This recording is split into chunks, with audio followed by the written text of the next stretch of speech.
Hi friends, എല്ലാവർക്കും നമസ്കാരം. ഞാനൊരു ഹെൽമെറ്റ് പരിചയപ്പെടുത്തരാം. കേരളത്തിലെ ഏറ്റവും കൂടുതൽ ആളുകൾ ഉപയോഗിക്കുന്ന ഹെൽമെറ്റുകളിൽ ഒന്നാണ് സ്റ്റഡ്സിൻ്റെ ട്രാക്ക് എന്ന് പറഞ്ഞ മോഡൽ.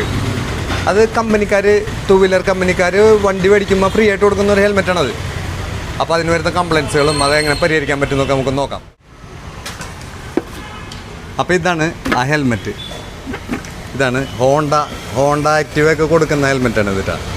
മിക്ക ടു വീലർ കമ്പനിക്കാരും ഈ ഹെൽമെറ്റാണ് കൊടുക്കാറ്. അപ്പോൾ ഈ ഹെൽമെറ്റ് ഇപ്പോൾ ഹോണ്ട കൊടുത്ത ഹെൽമെറ്റാണ്. ഇതിന് വരുന്ന ഒരു കംപ്ലയിൻ്റ് എന്താണെന്ന് വെച്ചാൽ ഈ സ്ക്രൂ ഉണ്ടല്ല, ഈ സ്ക്രൂ ഇങ്ങനെ അഴിഞ്ഞു പോകും. കുറേ ദിവസങ്ങളിൽ ഇങ്ങനെ ആക്കി വർക്ക് ചെയ്യിക്കുമ്പോൾ ഈ സ്ക്രൂ അഴിഞ്ഞു പോകുന്ന ഒരു കംപ്ലയിൻറ്റ് വരാറുണ്ട് സാധാരണ. അപ്പോൾ ഇങ്ങനെയൊക്കെ കൊണ്ടു നടക്കും ആളുകൾ. അപ്പോൾ ഇങ്ങനെ കിടന്ന് കിടുങ്ങും. അപ്പോൾ ഈ സ്ക്രൂ നമുക്ക് സെപ്പറേറ്റ് മേടിക്കാൻ കിട്ടും. നിസ്സാര കാശ് വരുള്ളൂ. അപ്പോൾ ഇത് മേടിച്ചിട്ട് ഇതുപോലെ തിരിച്ചിട്ട് കഴിഞ്ഞാൽ, ഇതുപോലെ വെച്ചിട്ട് പതുക്കെ തിരിച്ചിട്ട് കഴിഞ്ഞാൽ ആ കംപ്ലയിൻ്റ് അങ്ങോട്ട് തീരും. അത്രേ ഉള്ളൂ. സിമ്പിൾ കംപ്ലയിൻസുകളും സിമ്പിൾ പരിഹാരങ്ങളൊക്കെയാണ്. അതാണ് ഒരു കംപ്ലയിൻറ്റ് വരുന്നത് കേട്ടോ. അതേപോലെ തന്നെ ഈ സൈഡും രണ്ട് സെയിമാണ്, സെയിം സ്ക്രൂകളാണ് കേട്ടോ. അതിൻ്റെ പ്ലാസ്റ്റിക് സ്ക്രൂ ആണ്, വൈസർ സ്ക്രൂ എന്ന് പറയും.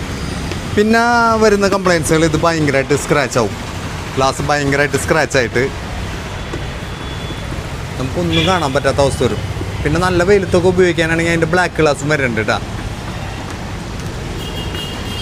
അപ്പോൾ ഈ ഗ്ലാസ് കുറേ നാൾ ഉപയോഗിച്ച് കഴിയുമ്പോൾ ആകെ സ്ക്രാച്ചായിട്ട് നമുക്ക് കാണാൻ പറ്റാത്ത കണ്ടീഷൻ വരും. അപ്പോൾ അതിൻ്റെ വേറെ ഗ്ലാസ് വരുന്നുണ്ട്, ഞാൻ കാണിച്ചു തരാം. ഇതേപോലത്തെ നല്ല ക്ലിയർ ആയിട്ടുള്ള ഗ്ലാസും വരുന്നുണ്ട്. കണ്ട, നല്ല ക്വാളിറ്റി ഉള്ളതാണ്, പോളിക്രോം മെറ്റീരിയലാണ് കേട്ടോ. പിന്നെ അതിൻ്റെ തന്നെ നല്ല കൂളിംഗ് ഗ്ലാസ് പോലത്തെ ഗ്ലാസും വരുന്നുണ്ട്. നല്ല സൂപ്പർ ഗ്ലാസ്, വെയിലത്തൊക്കെ അടിപൊളിയായിരിക്കും. കണ്ണിന് തീരെ ക്ഷീണം തോന്നില്ല അമ്മ ഇതൊക്കെ വെച്ച് വണ്ടി ഓടിക്കും വേണ്ട. അപ്പോൾ അങ്ങനെ അതിൻ്റെ വൈസറുകൾ നമുക്ക് മാറ്റാൻ പറ്റും. പിന്നെ അതിന് വരുന്നൊരു കംപ്ലയിൻസ് എന്താണെന്ന് വെച്ച് കഴിഞ്ഞാൽ, ഈ ലോക്ക് ഉണ്ടല്ലോ, ഇതിപ്പം മാറ്റിയ ലോക്കാണ്. ഇതേപോലത്തെ ഒരു ഹെൽമെറ്റിൻ്റെ ഇങ്ങനെ ഫ്രീ ആവും. ഇങ്ങനെ ആക്ഷൻ പോകും. അതിൻ്റെ ആക്ഷൻ പോയി കഴിഞ്ഞാൽ നമ്മ ഇങ്ങനെ കുത്തിയിട്ട് ഇങ്ങനെ തന്നെ പോരും. ഇങ്ങനെ വെറുതെ വരും, അവിടെ ഇരിക്കില്ല. ഇങ്ങനെ ട്രക്കെന്ന് പറഞ്ഞ് കയറി തുറന്നാൽ അങ്ങനെ കിട്ടേണ്ട സംഭവമാണ്. ഇത് കുറച്ച് ദിവസം കഴിയുമ്പോൾ കംപ്ലയിൻ്റ് ആയി കഴിഞ്ഞാൽ ഇങ്ങനെ കംപ്ലയിൻ്റ് ആവും. അപ്പോൾ ഇത് മാറ്റാൻ പറ്റും. സെപ്പറേറ്റ് മാറ്റാനായിട്ട് നമുക്ക് ഇങ്ങനെ ഇങ്ങനെ പൊക്കിയെടുക്കാം. ഇതൊന്ന് വലിക്കാനായിട്ട് ചെറിയൊരു റെഡ് തുണിയും വെച്ചിട്ടുണ്ട്, അത് സുഖമായിട്ട് വലിച്ചെടുക്കാം നമുക്ക്. അപ്പോൾ അത് ഇവിടെ നിന്ന് സ്റ്റിച്ചിങ് പിടിച്ചിട്ട് ഇവിടെ കോർത്തിട്ട് ഇവിടെ ഫിറ്റ് ചെയ്ത് കഴിഞ്ഞാൽ ഈ കംപ്ലയിൻറ്റ് മാറ്റിയെടുക്കാൻ പറ്റും. പിന്നെ വരുന്ന മറ്റൊരു കംപ്ലയിൻ്റാണ് ഈ തല ഒടിഞ്ഞു പോകും. ഇവിടുത്തെ ലോക്കിൻ്റെ ഈ തല ഒടിഞ്ഞു പോകും. അപ്പോൾ നമുക്ക് ഈ തലയും ഈ ചതുര പീസും എല്ലാം സെപ്പറേറ്റ് കിട്ടും. അപ്പോൾ ഇതുപോലെ തള്ളി വെച്ച് കഴിഞ്ഞാൽ അത് കയറിക്കോളും. അത് മാറ്റിയിട്ട് ഇത് കോർത്തിട്ടാൽ മതി. അപ്പോൾ അങ്ങനെ കുറച്ച് കംപ്ലയിൻസുകളൊക്കെ വരുന്നൊരു ഹെൽമെറ്റാണ് ഇത്. അപ്പോൾ നമുക്കിത് ഫിറ്റ് ചെയ്യണം എങ്ങനെയാണെന്ന് ഒന്നും കൂടി കാണിച്ചു തരേണ്ടത്. കറക്റ്റ് പൊസിഷനിൽ വെച്ചിട്ട്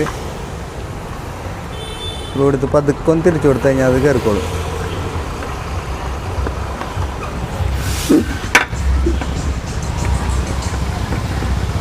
അതുപോലെ അപ്പുറത്തേക്ക് തിരിക്കാം.